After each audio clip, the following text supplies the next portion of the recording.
Hello, this is S. Rob's Magic magazine, and I would like to talk about fairies. That's right. I mean, to be honest, they've got a bad image. It may shock a lot of people that watch films that in actual fact, in occultism, people avoid using fairies. Seriously, they avoid them completely. Which is odd, you know. It's also going to shock people that most sightings of fairies that are seen are not the females, you know. The films, the cartoons, they basically lie to you completely.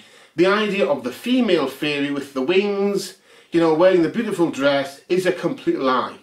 Nobody says that. And when I mean nobody says that. What people see are small male creatures, small males, dressed in green or red, you know, short, they do vary in size, and that's basically it. They don't see any females at all. So you've got to be open to the possibility that maybe, you know, the ones that look male aren't really male, that they're sort of a distinct species with one race, with a hermaphrodite race basically.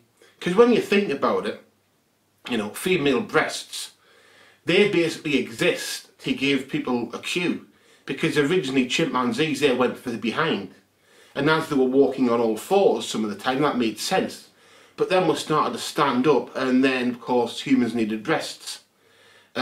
Chimpanzees don't have breasts, you know, the females, chimpanzees don't have breasts. The gorillas don't have breasts because they don't need them.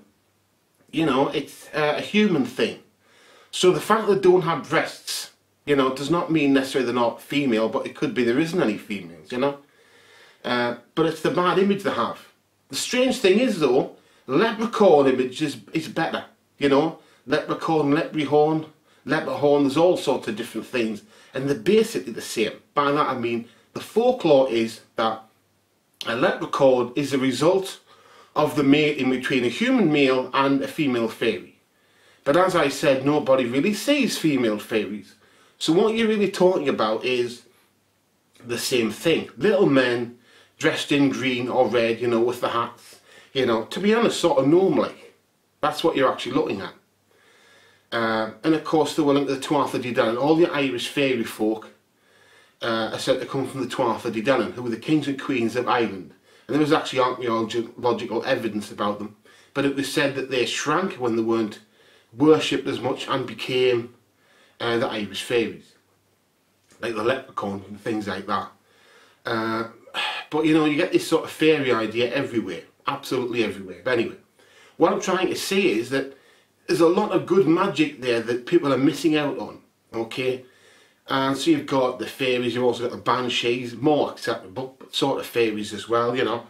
But there's a lot of good magic there. You can use real magic, occult magic, and that's magic you can use yourself. A good way to do that is to look for books with Tuatha De Danann in the title.